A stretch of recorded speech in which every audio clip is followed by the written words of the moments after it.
રામ ભગત પુનિત મહારાજના શિષ્ય, એમની એક સુંદર રચના પૂજ્ય બાપુ કથામાં ઘણી વાર સાંભળેલી, આપે પણ સાંભળી હશે. એક ધૃતની રમત, ચોકઠાબાજીની રમત.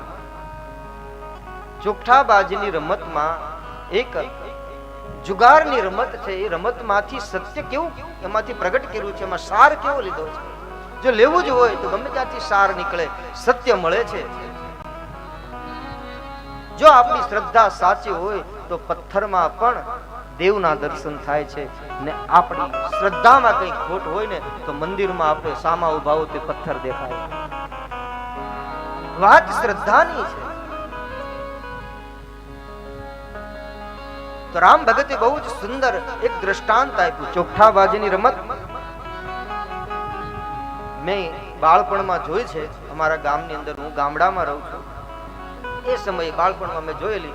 રમ્યો નથી, મને આવડતી પણ નથી, પણ એ ચોકઠાબાજીની રમત વડીલો જે બેઠા છે એમને ખ્યાલ હશે. એમાં 4 પત્તો હોય, 4 દિશા રૂપિયા નીચે પાથરે, વચ્ચે જે કુકરું પાકવા જાય એ સ્થાન હોય, અને 4 પ્રતો, કવિ કહે છે 4 દિશા રૂપી 4 પ્રતો છે. આ સંસાર છે, આ ચોપાટ છે, સંસાર રૂપી ચોપાટ છે. એમાં 4 રંગના કુકરાઓ, એટલે 4 પ્રકારના માણસો છે આ જગતમાં. 4 રંગ કહ્યા છે: લાલ રંગ, પીળો રંગ, કાળો રંગ અને લીલો રંગ. એમાં લાલ રંગના ચોકઠા કયા? સંસાર રૂપી ચોપાટના. તો કહે લાલ રંગ છે ને સાહિત્યમાં ક્રોધનો રંગ છે. માણસ બહુ ક્રોધી હોય, એકદમ ક્રોધી, ભગવાન બચાવે. 24 કલાક એનું તબલું ચડેલું જ રહેતું હોય. આમ બેઠા હોય શાંતિથી, તમે એને પૂછો કેમ બેઠા છો, તરત જ પડકાર કરીને કહે, તમે કહેતા હોય તો ઊભો થઈ જાઓ. તું બેઠો રહે એ જ ફાયદો છે.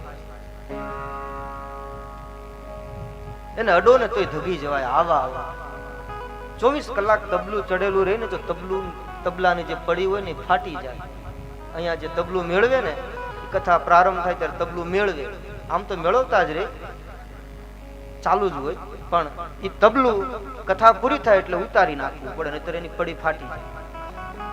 એમ ક્રોધ જીવનમાં જરૂરી છે, પણ આપણા બાળકો, આપણી સંસ્કૃતિ, આપણો ધર્મ કઈ ભૂલાય નહીં. એટલા માટે ક્યારેક બાળકોને આપણે ક્રોધ દ્વારા ઔષધિના રૂપમાં ક્યારેક એને યોગ્ય મોડ આપવો જરૂરી છે. કામ પણ જરૂરી છે. પ્રજંચાસ્મિ કંદર્પઃ, ભગવદ ગીતા કહે છે, સંતાન ઉત્પત્તિમાં કામ હું છું. કોઈ પણ વસ્તુની આ દોષ છે, કામ, ક્રોધ, લોભ, પણ એની જીવનમાં કામનું, ક્રોધનું ઔષધિના રૂપમાં થોડી જરૂર પણ છે.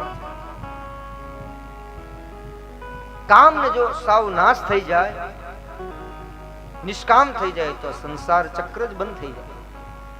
એટલે ભગવાન કૃષ્ણ કહે છે, સંતાન ઉત્પત્તિમાં કામ હું છું. એ ભગવાનની વિભૂતિ છે.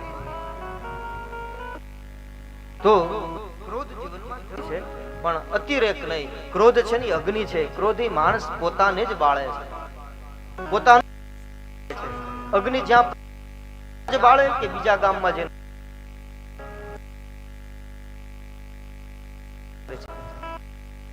કરે છે. એટલે ક્રોધ માપમાં સારો. જે ક્રોધી માણસો છે એ આ સંસાર રૂપી ચોપાટના લાલ રંગના ચોકઠા છે. હું અહીંયાથી વર્ણન કરું કયા રંગમાં આપણે આવીએ, દરેકે આપણે આપણા મનથી વિચારવાનું છે. કોઈ આંગળી ઊંચી કરવાની નથી. આ 4 બારું કોઈ નથી. 4 રંગની અંદર જ હું ને તમે, આપણે સૌ એક નાવમાં જ છીએ. લાલ રંગ ક્રોધનું પ્રતીક છે. કાળો રંગ કઠોરતાનું પ્રતીક છે. જે ધર્મમાં માનતો નથી, અધર્મના માર્ગે ચાલે છે, આંગણે આવેલા અતિથિ અભ્યાગત સાધુ સંતોનું સન્માન કરતો નથી, જેને આંગણીએ થયા હોય જાજા ઉત્પાદ, ગુજારા એના આંગણા, જેને જીવનમાં ક્યારેય કોઈ સત્કર્મ કર્યું નથી, કોઈને મદદ કરી નથી, કોઈ પરમાર્થનું કાર્ય કર્યું નથી, કોઈ સારા કાર્યો કર્યા નથી. આ બધા પોતાના પેટનું જ વિચારે છે, પોતાનું પેટ ભરવા માટે જ જીવન જીવે છે. એ બધા કાળા રંગના ચોકઠા છે, કઠોરતાનું પ્રતીક છે. ત્રીજો રંગ પીળો રંગ. પીળો રંગ છે એ લોભનું પ્રતીક છે. લોભ વૃત્તિ છે એ બહુ જ ભયંકર દુર્ગુણ છે. લોભી વ્યક્તિ સાથે મિત્રતા પણ સારી નહીં અને દુશ્મનાવટ પણ સારી નહીં. લોભ ભયંકર દુર્ગુણ છે. એક ગામમાં મંદિર બનતું હતું લક્ષ્મીનારાયણ ભગવાન. એટલે એ જે મંડળ હતું મંદિર બનાવવાનું, એ કમિટી નીકળી મંદિર બનાવવા માટે, ફાળો ઉઘરાવવા માટે ગામમાં. એ ગામમાં એ શેરીમાં એક લોભી માણસ રહેતો હતો. એ જોઈ ગયો કે હમણાં મારો વારો આવશે ને ગામમાં મારે હારે રહેવું પડશે. આખું ગામ ફાળો આપે લક્ષ્મીનારાયણના મંદિરમાં ને હું નહીં આપું તો ગામ મારી ઠેકડી કરશે. તો યુક્તિ કરી, હવે પૈસા દેવાની તો ટેવ જ નહીં કોઈ દિવસ, ક્યાંય રૂપિયો વાપરોની જિંદગીમાં. એટલે નાના બાળકો જે રમતા હતા ને બોલાવ્યા બધાને, શેરીમાં ભેગા કર્યા અને એક તપેલામાં ધૂળ ભરી, શેરીમાંથી ધૂળ ભરી અને આમ વાવલવા માંડ્યો. જેમ ખેડૂત ખેતરમાં બાજરો વાવલે એવી રીતે આમ વાવલવા, ધૂળને વાવલે. એટલે પેલી કમિટી જે હતી ને લક્ષ્મીનારાયણ મંદિરનો જે ફાળો કરવા નીકળેલી, ખરડો કરવા, એ નજીક આવી એટલે એમ થયું કઈ કિંમતી ચીજ વસ્તુ ખોવાણી લાગે છે. એટલે પેલાને કીધું કેમ કઈ સોનાની વસ્તુ કઈ ખોવાઈ ગઈ, શું થયું?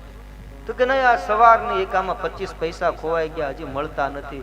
એટલે પેલા ત્યાંથી જ જતા રહ્યા કીધા વિનાના કે આ 25 પૈસામાં ધૂળની ડમરી ચડાવે ને આ શું આપવા. ત્યાંથી નીકળી. આ 25 પૈસામાં ડમરી ચડાવે એનું કામ નથી.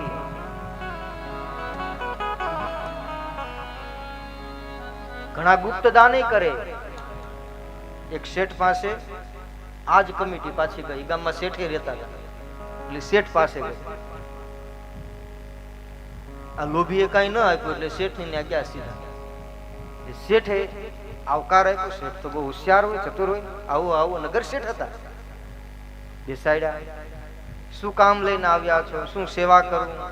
તો કે લક્ષ્મીનારાયણ ભગવાનનું મંદિર આપણા ગામમાં બને છે અને તમારી પાસે અમે આવ્યા છે. બહુ સારું, બહુ સારું. તરત જ એના મુનિમને કીધું, મુનિમ મારી ચેક બુક લાવો. ચેક લખી દીધો, 1.25 લાખ રૂપિયા. પેલી કમિટી તો રાજી થઈ ગઈ. એ સમયમાં 1.25 લાખ એટલે 1.25 કરોડ જેવું. એટલે કે બહુ સારું કામ કરી દીધું શેઠજીએ. અને નીકળી ગયા સીધા બેંકમાં ગયા. આખી કમિટી બેંકમાં ગયા ને પેલા બેંક મેનેજરે કીધું કે ભાઈ આમાં જે કોઈ અધિકારી હતો બેંક, એને કીધું કે આમાં સહી કરતા ભૂલી ગયા લાગે છે, સહી નથી આ ચેકમાં. એટલે પેલા કમિટીને એમ થયું કે શેઠજી ઉતાવળમાં ભૂલી ગયા હશે સહી કરતા. ફરી પાછા બધા શેઠ પાસે આવ્યા. શેઠ પાસે આવ્યા કીધું કે શેઠ તમે દાન તો બહુ જ મોટું કર્યું છે, ખૂબ આનંદ થયો, પણ તમે ઉતાવળમાં જરા સહી કરતા ભૂલી ગયા. હા, શેઠજી કહે હું નામ ક્યાંય નથી લખતો, હું ગુપ્ત દાન જ કરું છું. હું ગુપ્ત દાનમાં માનવા વાળો છું. ઘણા આવા દાની પણ હોય છે. લોભી વ્યક્તિ, લોભ ભયંકર દુર્ગુણ છે. રામાયણમાં મંથરા છે ને એ લોભનું પ્રતીક છે. તાડકા છે એ ક્રોધનું પ્રતીક છે અને શૂર્પણખા છે એ કામનું પ્રતીક છે. આ 3 સ્ત્રીઓ છે. તેની ઉપર વિજય મેળવવા માટેની આ વાત છે. ક્રોધ ઉપર તાડકાને ભગવાન એક બાણે માર્યો, રામે પ્રહાર કર્યો. કામ ઉપર લક્ષ્મણજીએ પ્રહાર કર્યો. શૂર્પણખા ઉપર નાક કાન બિનકીન. અને મંથરા ઉપર શત્રુઘ્ન મહારાજે પ્રહાર કર્યો. એટલા માટે તેમને સુરવીર કહ્યા છે માનસમાં. સાચો સુરવીર તો એ છે કે જે લોભ ઉપર પ્રહાર કરે. અને લોભ ભયંકર દુર્ગુણ છે. આ પીળા રંગના ચોકઠા.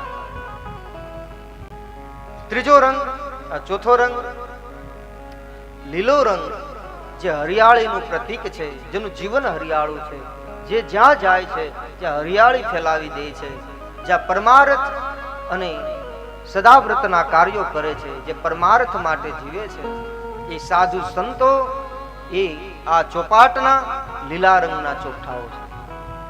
ભગવાનના ભક્તો એ લીલા રંગના ચોકઠા છે. બીજાનું ભલું કરે છે, બીજાનું હિત કરે છે, એવી જેની નિત્ય ભાવના છે એ લીલા રંગના ચોકઠા. 4 રંગના ચોકઠા. અને પછી રમતમાં એ કુકરા મૂકે એ 4 પ્રત હોય. ઉત્તર, દક્ષિણ, પૂર્વ, પશ્ચિમ રૂપે 4 પતમાં એક ખાનામાં એક પતની અંદર 24 ખાના હોય. અને એક એક પત્ની અંદર 3 ફૂલવાળા ખાના હોય, એટલે ટોટલ 96 ખાના થાય. એમાંથી ચોકડી વાળા 12 ટોટલ બાદ થાય, એટલે 84 વધે. એ 84 આ લક્ષ 84 છે. જેમ જીવ આ સંસારમાં આવે લક્ષ 84 નો ફેરો ફરી અને માનવ દેહ મળે છે. આ કરે 1,04,84